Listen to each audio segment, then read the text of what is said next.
আপনি হয়তো মরে গেলেন, আমি মরে গেলাম, কিন্তু আমার বাচ্চার জন্য এমন একটা বাংলাদেশ রাখিয়ে যেতে পারতাম যে ওর কোনো কাজের জন্য কারো ধর্ণা দেওয়া লাগবে না।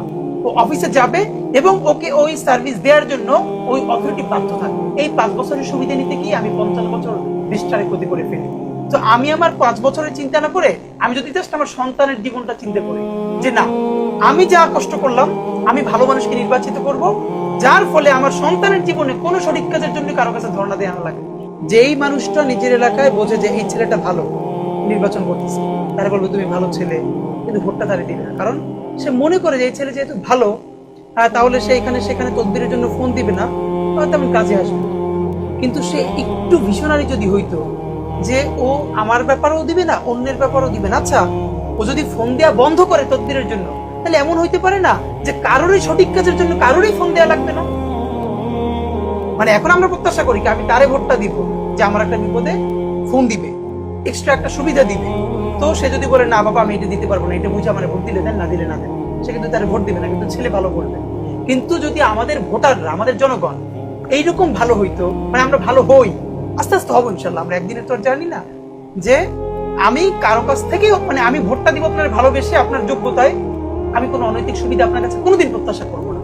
তো যদি আমার অনৈতিক সুবিধা প্রত্যাশা করা না লাগে, তাকে এম্পাওয়ার করার মধ্য দিয়ে যদি এমন একটা রাষ্ট্র হয় যে কারোরই কোনো সঠিক কাজ, ধরেন আপনি পাসপোর্ট অফিসে যাবেন, এনআইডি করার জন্য ইলেকশন কমিশনে যাবেন, এইটা তো নাগরিক হিসেবে আপনার এমনিতেই প্রাপ্য, কিন্তু আমাদের মনস্তত্ত্বে তৈরি হয়ে গেছে কি পরিচিত কেউ লাগবে, মানে এটা ছাড়া তো আপনার হয় না। এটা হলো বাংলাদেশে, কারণ ফেভার ছাড়া আপনি একটা জিডি করবেন, জিডি যেটার একটা স্পষ্ট প্রমাণ আছে আপনি হ্যারাসমেন্টের শিকার হয়েছেন, সেই জিডিটাও আপনার কোনো না কোনো একটা পলিটিক্যাল পরিচয় দেওয়া লাগবে, অথবা একটা প্রশাসনিক পরিচয়, নইলে আপনি 2 ঘন্টা বসে থাকবেন, আপনার ইভেন জিডিটার কপিটাও বাইরে থেকে বলবে যে লেখাই আনে, একটা কিছু করে দেন।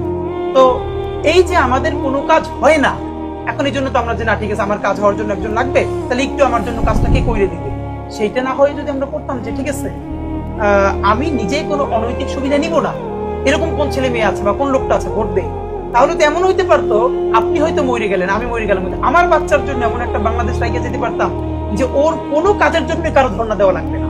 ও অফিসে যাবে এবং ওকে ওই সার্ভিস দেওয়ার জন্য ওই অথরিটি বাধ্য থাকবে।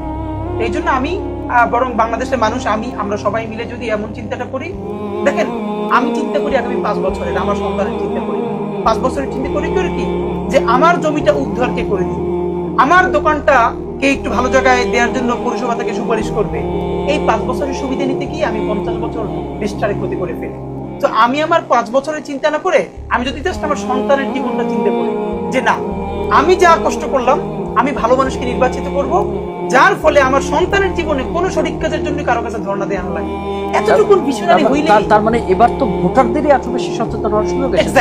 এক্স্যাক্টলি ভোটার যদি সচেতন হয়, রাজনীতিবিদরা ভালো হইতে বাধ্য। কারণ আপনি বলেন এই যে সারা দেশে যতই বলেন রাজনীতিবিদ বলেন, পুরো জনগণের কত পার্সেন্ট, সামান্য। এই ভোটারদের হাতেই তো মূল ক্ষমতাটা, মূলত তো ভোটারদেরই সচেতন হওয়া দরকার। ভোটাররা যদি সচেতন হয় তাইলে তো একটা চোর, গুন্ডা, বদমাশ নির্বাচিতই হইতে পারে। এখন একটা সংস্কার দরকার, ভোটারদের বেশি আমাদের মানসিক সংস্কার দরকার। এবং আমি বলি ভাই, এই যে ইলেকশনে বাংলাদেশে গ্রামে গ্রামে গ্রামে কি হবে, ইলেকশনের আগের রাতে টাকা নিয়ে সবাই বের হয়, সাথে নাই কোরআন শরীফ। এরপরে আপনার ঘরে ভোট আছে 5টা, আপনারা বলবে কত, আপনি বলবেন 20,000, সে বলবে 10,000, এরপরে 15,000, যারা যা দিয়ে পারে। এখন আপনি যে টাকাটা নিবেন এবং পরের দিন ভোট দিবেন, সাক্ষী কি? সাক্ষী হলো কোরআন শরীফ, কোরআন শরীফের উপর টাকাটা রাখে। আমি নিজে আমার অঞ্চলে এই সাক্ষী যারা কোরআন শরীফের উপর থেকে টাকা নিচ্ছে এবং দিচ্ছে, এরপর টাকাটা রাখে যে তুমি কোরআন শরীফের উপর থেকে নাও, মানে হলো এইরকম একটা হারাম কাজের সাক্ষী রাখতেছে কোরআন শরীফ।